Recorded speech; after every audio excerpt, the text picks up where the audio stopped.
열성요관의 경문을 한번 읽어보겠습니다. 먼저 대표님께서는 나는 지금 늙고 쇠해서 죽을 때가 이미 이르러 이 좋은 약을 지금 여기 남겨두니 너희는 반드시 먹되 차도가 없을까 근심하지 말라. 결코 부처님께서는 험한 말씀은 하시지 않습니다. 그런데 중생들은 그것을 알지 못하게 됩니다.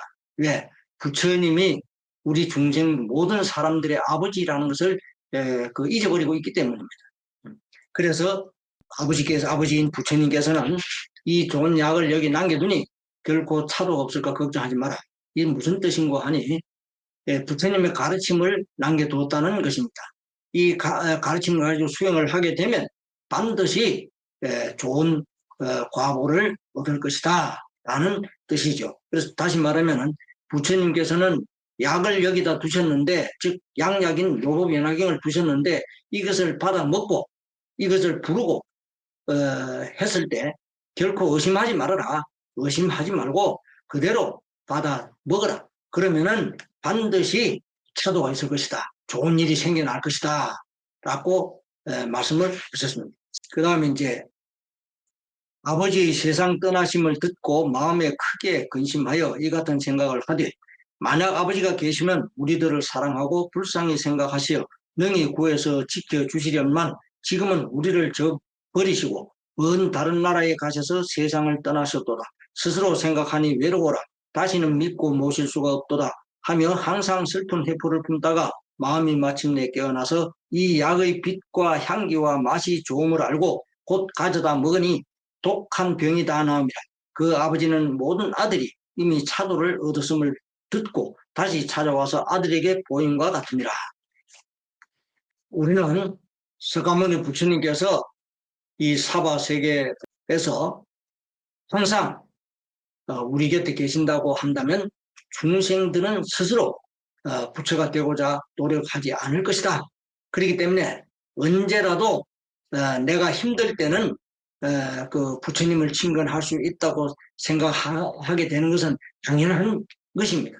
그래서 스스로 법을 구해서 이 법에 들고자 하는 노력을 하지 않을 것이다 라는 것입니다. 그래서 모든 사람이 나를 구원해 줄 사람은 나 자신밖에 없다는 것을 알았을 때 스스로 법을 구하기 위해서 노력할 것이기 때문에 경문에서 아버지가 죽었다고 다른 사람을 통해서 전달하게 하신 것입니다. 아버지라는 뜻은 깊은 뜻이 있습니다. 이 묘법연화경은 어머니가 자식을 사랑하는 것 같은 것이 아니라 엄하게 자식을 다루는 아버지의 사랑이라고 할 수 있습니다. 이 법의 아버지는 상과 벌이 엄격해가지고 야단을 칠 때는 야단을 치고 사랑해 줄 때는 사랑을 해주면서 철저하게 구원하고 구제하고 이끌어주는 가장 진실한 사랑을 주는 아버지다라는 뜻이 됩니다. 다시 말해서 이 묘법연화경은 사랑을 주는 아버지라고 비유하신 것이 됩니다. 우리 중생들은 이렇게 위대한 아버지를 항상 섬기고 하루하루를 깊은 신심을 가지고 실천하면서 반드시 소원을 성취할 수 있다 하는 것을 깨달아야 합니다. 그리고 신심인 믿는 마음을 실행한다는 것은 곧 실행이 참여가 되기 때문에 아무리 큰 중죄를 지었을지라도 그 뻔은 이슬과 같이 소멸되는 것입니다. 이것을 대장음 참회라고 하는 것입니다. 자식들이 스스로 생각하기를 생각해보니까 참 외롭구나. 자유고 원문에는 이제 자유고로라고 했어요. 자유고로 무엇이오라. 자식들이 생각하기를 스스로 생각하니 외로워라. 자유고로 외로워라.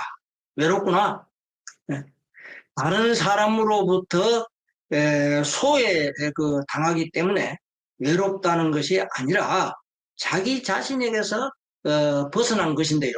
자기 스스로가 불행을 사랑하고 있었다는 것을 지금에서 깨달았다 하는 뜻이 됩니다. 모든 사람들은 다른 사람으로 인해서 자기 자신이 존재하고 성장하고 있다 하는 것을 모릅니다. 부처님께서도 부처님을 해치려고 한 제바달다에게 오히려 감사하다고 하신 것을 우리는 알아야 합니다. 그것은 제바달다가 있었기 때문에 지금의 부처가 돼서 중생들을 구원할 수 있는 큰 일을 할 수 있다는 뜻입니다. 다시 말하면 나쁜 것을 보고 그것을 알아야 한다는 것입니다. 그걸 분별할 줄 알아야 된다는 것입니다. 나쁜 짓을 할 때는 나는 저렇게 해서는 안 되겠다 하는 그런 마음을 가지고 살아야 되는데 나쁜 것을 보고 배워서는 안 된다는 것이죠. 좋은 것을 보고는 더욱더 나도 분발해야 되겠다 하는 생각을 가져야 한다는 것입니다.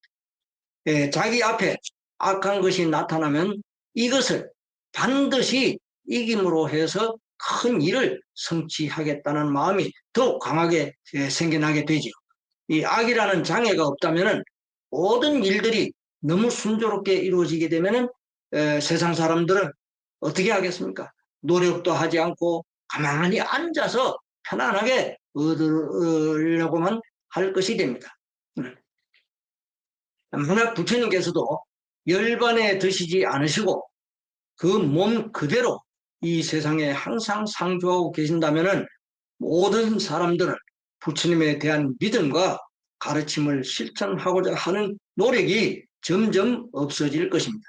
이렇게 사람에게는 좋은 일도 있고 나쁜 일도 생기는 것을 거울로 삼고 자기 완성을 시켜 나간다고 할 것 같으면 이것이 곧 자기 발전이 되는 것입니다.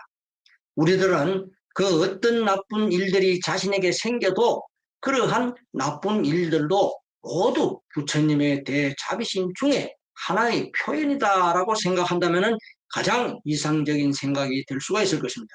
그래서 남이 하는 짓이 아무리 밉더라도 이해하고 잘 선도해서 가르치고 화합하고 노력해야 한다는 것입니다. 영문을 읽어보도록 하겠습니다. 부처님께서 말씀하시되 나도 또한 이와 같습니다. 성불례 옴으로부터 한량 없고 가히 없는 백천만은 나유타 아성제의 급이니 중생을 위하는 까닭으로 방편력으로서 마땅히 멸도하리라 말함이니 또한 법과 같이 설한 나를 능히 허망에 허물이 있다고 할 자는 없으리라. 그때 세종께서 거듭 이 뜻을 펴고자 개송으로 말씀하시되 내가 성불로부터 지내온 모든 급수는 한량없는 백천만억 아성기라. 항상 법을 설하여 수없는 억만 중생을 교하여 불도에 들게 함이니라. 이와 같이 하여 오미 한량이 없는 법이다. 부처님은 중생들을 위해서 40여 년 동안 설하신 그 방편의 가르침을 설하신 것이 결코 허망한 법이 아니라는 것입니다. 왜 그런가 하면 방편을 설하신 목적이 어디에 있느냐? 곧 묘법연화경에 있기 때문입니다. 그것은 이 묘법연화경을 설하시고자 하는 목적이 있었기 때문에 방편의 가르침을 허망한 일이라고 해서는 안 된다라는 뜻입니다. 그러나 지금까지 부처님께서 설하신 바와 같이 묘법연화경에 없는 방편은 있을 수가 없고 이 묘법연화경을 무시한 일체의 모든 경이 있을 수 없다는 뜻이 됩니다. 그래서 모든 방편의 가르침은 이 묘법연화경으로 중생들을 인도해가지고 성불시키고자 하신 거룩한 일을 하시기 위해서 행하신 일이기 때문에 방편의 가르침도 부처님께서는 결코 허망한 것이 될 수가 없고 방편의 가르침을 허물이 있다고 하지 말라는 뜻입니다. 지금까지의 가르침을 다시 이제 개송으로서 설하시게 되는데요. 바로 그 유명한 법화경 28품의 그 간심인 자계의 개송이 되겠습니다. 자계의 첫 자가 자득불례, 자자가 되죠. 자득불례하고 이제 끄트머리가 속성 시불신 해가지고 끄트머리 맨 끝자가 신자가 됩니다. 그래서 맨 첫 자와 맨 끝에 자를 붙이게 되면 어떻게 됩니까? 자신이 되죠. 나 자신이라는 뜻이 됩니다. 예, 그것은 나중에 마무리할 때 설명을 드리도록 하고, 우선 자아득불례라고 하셨는데요. 이 자라는 것은 무슨 뜻이냐 하면 10계 중에서 불계를 제외한 지옥계로부터 보살계까지 9계를 나타낸 것입니다. 즉 말하자면 10계라는 것은 지옥, 악의, 축생, 수라, 인천, 성문, 영각, 보살, 불, 이걸 10계라고 하지요. 이 10계 중에서 9계까지, 9계를 자라는 것을 나타낸 것이다 라는 것입니다. 그 다음에 이제 자아, 아는 무슨 뜻이냐? 불계라는 그 뜻인데요. 이것은 법신이라는 뜻입니다. 이 아라고 하는 것은 과거, 현재, 미래 3세에 항상 상주하면서 존재하고 있는 부처의 생명 그 자체이기 때문에 법신이라고 하는 것입니다. 다시 말하면 나라는 자체, 즉 나라는 자체는 중생이다 라는 겁니다. 모든 중생들에게 불성이 존재한다는 것은 곧 부처의 생명이 존재하고 있다는 뜻이 됩니다. 그래서 중생들이 부처님의 뜻에 따라서 묘법연화경의 제목을 지극한 마음으로 부르게 되면 불성이 개발이 돼가지고 부처님의 지혜가 생기기 때문에 비록 중생의 몸이지만 법신이 되는 것입니다. 그 다음에 이제 자득, 득불례, 득이라는 것은 부처를 얻었다는 뜻이 됩니다. 비록 중생의 몸이지만 이 묘법연화경의 제목을 부름으로 해서 부처님의 지혜를 얻는다 하는 뜻이 됩니다. 부처님의 지혜를 얻을 수 있는 중생들이 버려야 할 것들이 있는데요. 부처가 될 좋은 몸을 가지고 있으면서도 나쁜 인연을 짓고 그것을 사랑하면서, 즉 말하자면 좋아하면서 살아가고 있는 것을 버려야 한다는 것입니다. 나쁜 인연을 짓지 않아야 한다는 것이죠. 중생은 그렇지 못해서 참 안타까운 일이다 라는 것입니다. 나쁜 인연을 짓는 것이 무엇인가 하면은 10가지 악업으로 이것을 시박이라고 하죠. 10가지 악이다. 첫째는 뭐냐? 몸으로 짓는 나쁜 3가지가 있는데요. 그것은 뭐냐 하면 살생하고 투도하고 사음이다. 살생은 일체 모든 생명을 죽이지 말라는 뜻입니다. 예. 그 다음에 투도는 남의 물건을 갖고 싶어도 또는 배가 아무리 고파도 훔치지 말라는 뜻입니다. 그 다음에 사음은 뭐냐? 간음하지 말라는 뜻인데요. 남의 여자를 탐하지 말라는 뜻입니다. 그 다음에 이제 두 번째로는 짓는 말이죠. 말로 짓는 업이 되는 것인데요. 이것은 망어, 기어, 양설, 악구 이 4가지를 짓지 말라는 것입니다. 망어는 뭐냐? 진실한 말을 배반하는 아주 교모한 술수를 말로 나타내는 것입니다. 이 망어는. 다시 말하면 하고 버릴 말이지만은 쓸데없이 망령된 말을 하지 말라는 뜻이 됩니다. 남의 흉을 본다든가 다른 사람의 마음을 아프게 해서는 안 된다는 뜻입니다. 그 다음에 이제 기어는 무슨 뜻이냐? 거짓말 하지 말라는 뜻입니다. 거짓말을 밥 먹듯이 하는 사람도 있는데 특히 거짓말인 줄 알면서 하는 것은 가장 나쁜 것이 됩니다. 그래서 거짓말은 해서는 안 된다. 돌아서면은 앞에서 금방 한 말도 돌아서면은 내가 언제 그러느냐 하는 식의 사람들이 많다는 것이죠. 예. 그 다음에 이제 양설이죠. 양설은 이간질 시키지 말라 하는 뜻입니다. 예. 이간질은 계획적으로 싸움을 붙이기 위해서 하는 것도 되지만은 이런 말을 하게 되면 이간질이 되는지 생각조차도 하지 않고 무조건 남의 말을 해서 서운하게 만들지 말아야 한다는 뜻입니다. 예. 양설 중재인 이간질은 자신이 해놓고도 이 말이 이간질이 되는지를 모르는 것이 더 큰 문제가 됩니다. 자신이 조금만 서운하면 자초지종 알려고도 하지 않고 악한 본성을 그대로 드러내가지고 다른 사람의 마음을 아프게 하는 경우가 참으로 많습니다. 그래서 말을 할 때는 항상 조심스럽게 해야 한다는 것이죠. 예, 그 다음에 이제 악구가 되겠죠. 악구는 무슨 말이냐 하면 악한 말을 하지 말라는 뜻입니다. 다른 사람에게 욕을 한다든지 못된 말로 상대방에게 기분을 상하게 하지 말라는 뜻입니다. 예, 예, 이런 것을 우리는 제대로 알아야 한다는 것이죠. 세 번째는 그다음 뭐냐 하면 마음으로 짓는 죄가 되죠.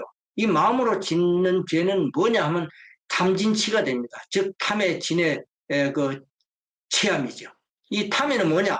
탐욕을 사랑해서는 안 된다는 뜻입니다.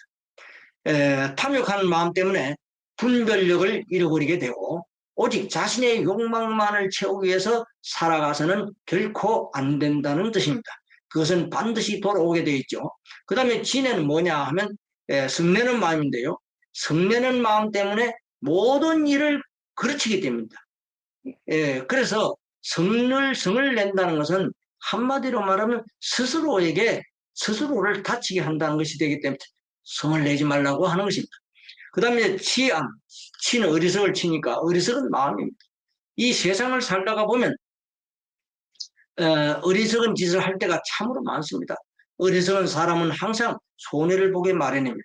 그것은 어리석은 마음 때문에 바른 분별력이 생겨나지 않기 때문입니다. 그러다 보니까 자신은 물론 다른 사람들에게까지 피해를 주게 됩니다. 예를 들어 보면 어리석은 사람은 다른 사람이 이간질을 하기 위해서 하는 말을 듣고 생각도 해보지 않고 무조건 악한 마음을 갖게 된다는 것입니다. 그 결과는 지나보지 않아도 뻔한 것이 되죠. 또 자신은 스스로가 지혜롭다고 생각을 하지만은 행하는 것을 보면 참으로 어리석이 짝이 없는 사람도 부지기수입니다. 항상 자기 자신은 지혜롭다고 생각을 하고 자신이 어리석다고는 한 번도 생각해 보지 않고 자신을 보려고 노력도 하지 않는다 하는 것입니다. 중생들은 자기 자신이 부처가 될 몸이라는 것을 항상 생각해야 함에도 불구하고 그것을 망각을 하고 10가지 악한 일을 서슴지 않고 행하면서 임시로 눈에 보이고 말을 듣는 것만을 가지고 몸으로 행하는 것이 얼마나 안타까운 일인가를 다시 한번 생각해보고 나 아닌 다른 사람의 마음을 말로서 아프게 하지 않은지 되돌아보아야 한다는 것입니다. 항상 바른 마음을 가지고 살아간다면 부처님께서 바라시는 바가 될 것입니다. 특히 자기 자신을 속이는 것은 다른 사람을 속이는 것이 되기 때문에 그런 마음을 갖지 말고 바른 마음을 가지고 바른 말을 하라는 뜻이 됩니다. 말을 잘못하면 어떻게 된다는 것을 부처님께서 방편에서 설하셨지요. 법구경인과 법은 줄임에서 설하시기를 망언하는 자는 일체 성근 근본을 없애고 자기 자신을 구렁텅이로 빠뜨려서 좋은 길을 잃어버리게 된다라고 설하신 것이 있습니다. 이러한 모든 것은 자신이 만들어 놓은 것임을 알아야 합니다. 오늘 여기까지 하겠습니다. 실상여보의 매자.